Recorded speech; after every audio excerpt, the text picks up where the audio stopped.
La nouvelle caméra de Sony, sortie en décembre en France, offre des fonctionnalités similaires à la GoPro HD Hero 3.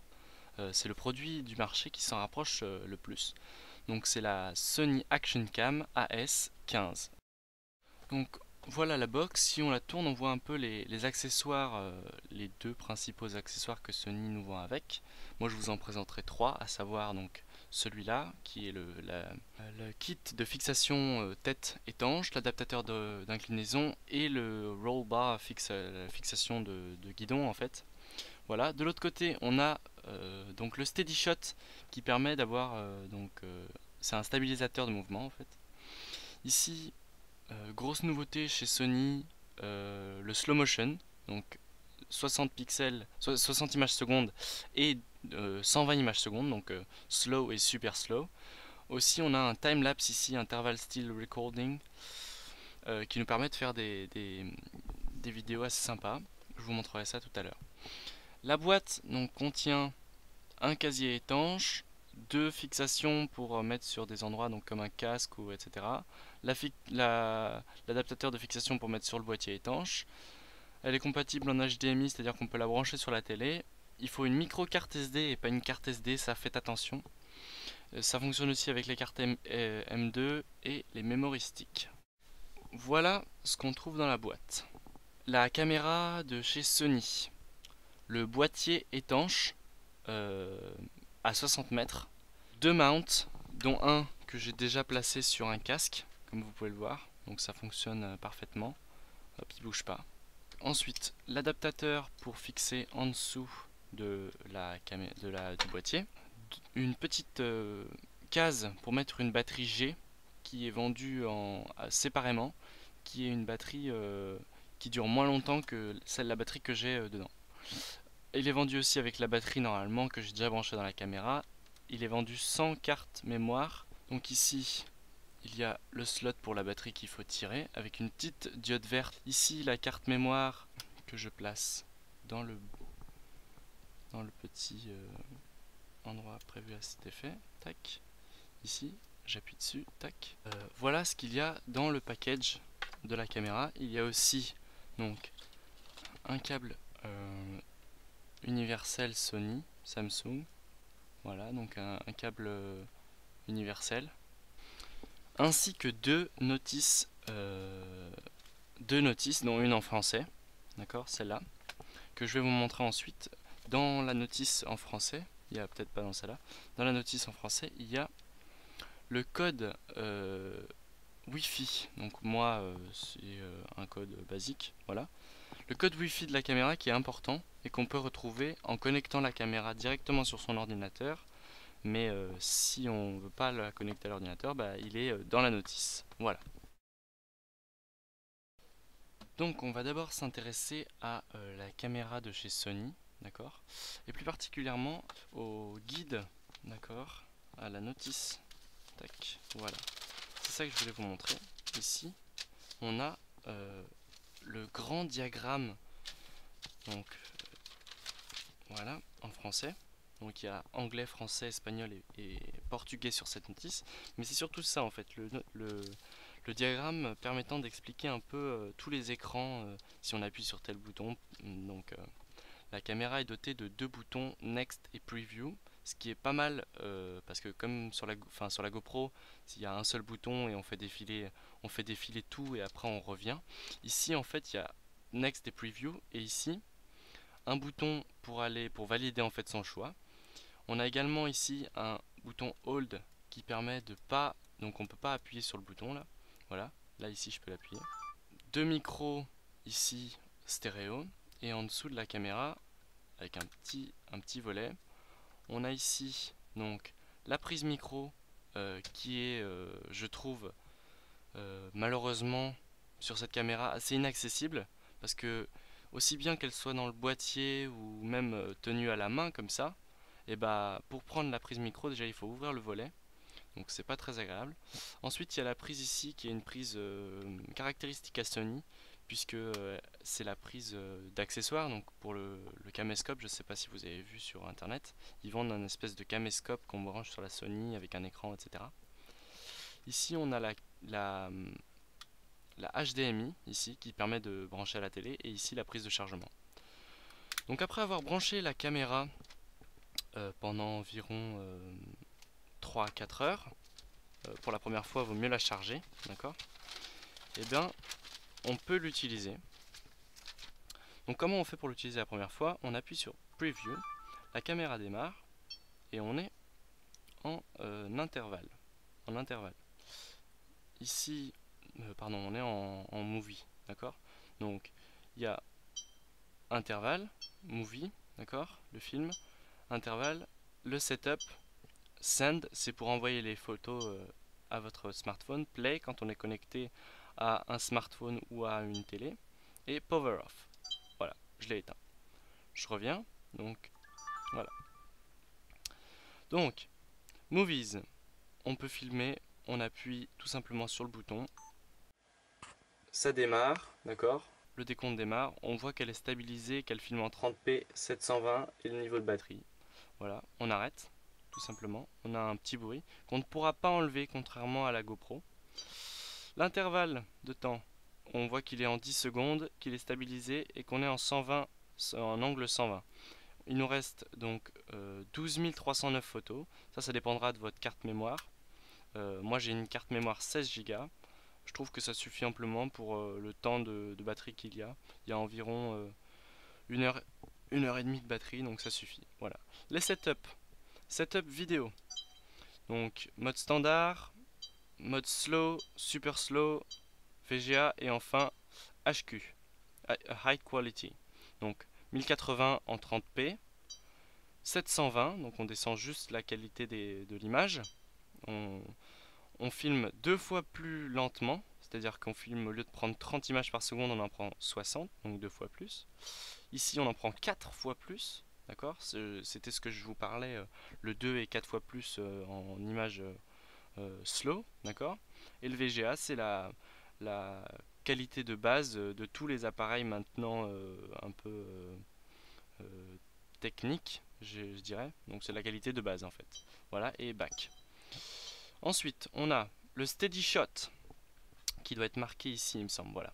Ici, il y a marqué steady shot qui prouve que en fait, ça fait le steady shot. Steady shot qui permet en fait, pardon, donc s'il est on ou off, d'accord, tac, c'est en fait de stabiliser l'écran. Petite particularité, le steady shot ne pourra pas être on si l'angle, donc je vais revenir sur back, vous voyez l'angle ensuite, il y a 120 et 170. C'est-à-dire que le steady shot en fait peut pas être actif si l'angle n'est pas à 120 degrés. Si on met un angle de 170, le steady shot peut pas être actif. Sachant qu'un angle de 170, ça fait quand même un angle très ouvert quand même. C'est vraiment énorme. D'accord? Donc, je reviens. Donc 170, on va laisser en 120, ça suffit amplement. Quand on valide l'angle, il revient au départ. Donc voilà, tac, angle, lapse. Lapse, c'est le time lapse, tout simplement. Donc qui filme. Donc on aurait préféré peut-être un peu plus de choix, mais on a 5 secondes, 10 secondes, 30 secondes et 60 secondes. Back. Donc moi j'ai réglé en 10 secondes, ça suffit amplement pour faire ce que je vous montrerai ensuite. Le remote, je vous invite à aller voir une autre vidéo qui concerne l'application Play Memory qui permet en fait de contrôler la caméra à distance. Mais tout simplement, si on veut, là elle est off, on veut l'allumer, on clique, d'accord, et apparaîtra un petit sigle Wi-Fi. Donc voilà ici, il va apparaître. Ah oui, il va apparaître que si vous activez l'application, sinon il n'apparaîtra pas. Voilà, tout simplement. Remote, hop, je veux off. Tac. Donc par contre, on fait beaucoup de manip pour peu de choses au final. Alors, automatique off. Alors moi je l'ai réglé sur 10 secondes, c'est-à-dire que si en fait il est dans le boîtier et que je fais rien en fait, et bah il va s'éteindre automatiquement tout seul. Donc 60 secondes, donc 10 secondes ou 60 secondes. Bon, moi je laisse à 10 secondes, ça suffit. À chaque fois qu'on valide un choix, il revient, hein, je vous l'ai dit. Voilà, la date, on peut régler la date. L'USB Power, c'est pour si on veut qu'il puisse être, comment dire, il puisse être alimenté en USB. Donc moi j'ai mis oui. Reset, c'est pour resetter tous les paramètres, formater la carte, comme sur tous les appareils photo. Voilà. Et back. On a ensuite le send, ça je vous le ferai dans une autre vidéo, et le play également dans une autre vidéo. Power off.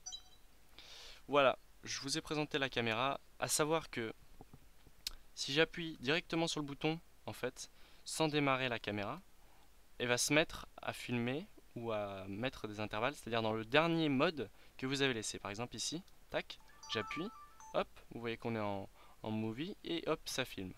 Donc voilà. Donc, et j'arrête ici bien sûr, et vous allez voir que 10 secondes plus tard, normalement, si j'ai bien réglé le truc, ça devrait s'éteindre tout seul. Alors 10 secondes ça peut paraître long, mais, ça s'éteint. Voilà. Ah bah je l'ai mis en off, c'est pour ça. Donc, je appuie sur on, off, et là normalement 10 secondes plus tard ça devrait s'éteindre. Si jamais ça fonctionne, oui ça fonctionne de toute façon. Voilà, ça c'est éteint. Donc je vais ensuite vous parler du boîtier étanche qui est vendu avec j'allais dire la GoPro, la Sony. Vous pouvez le mettre ici. Donc moi j'ai mis un petit cordon, d'accord, mais voilà, c'est juste pour l'attacher pour pas la perdre quoi. Donc pour l'ouvrir, rien de plus simple. On appuie sur le petit bouton et on tire ici, d'accord. Hop. Ensuite, tac, et il est réglé par un petit cordon qu'on peut tirer et ensuite remettre délicatement. Alors le faites pas 36 000 fois parce que je sais pas ce que ça fait, mais ça doit pas lui faire du bien à mon avis. Voilà. Il y a ici une vis, pas Kodak, d'accord, comme tous les types de pieds de caméra, etc. Vous voyez ici sur un socle de pied de caméra, ça va parfaitement dedans, d'accord, tac, ça rentre et après on visse. Voilà l'arrière du boîtier avec un petit hold comme sur la caméra. Ici on peut pas appuyer sur le bouton et ici on peut appuyer sur le bouton qui appuie sur le bouton en fait à l'intérieur. Ensuite donc j'ouvre le boîtier, je mets la caméra dedans et là petit inconvénient qu'on n'avait pas sur la GoPro, c'est que je ne peux pas changer de mode. Donc il faut être prévoyant, il faut le faire avant de partir. Voilà. Donc ça c'est le seul petit inconvénient. Mais encore une fois, donc là je peux pas appuyer. Je remets bien ici. Le bruit est beaucoup plus faible, hein. Le son est étouffé. Mais grâce aux 4 petits picots qu'on a là, le son est vraiment amélioré comparé au GoPro HD2, etc. d'avant. Et c'est vraiment super bien. Je vous assure que fermé ou ouvert, le son change très peu. Enfin, si, il change, mais peu. Voilà. Donc on arrête. Et c'est là l'avantage d'avoir mis le Auto Power Off. Ça va s'éteindre tout seul.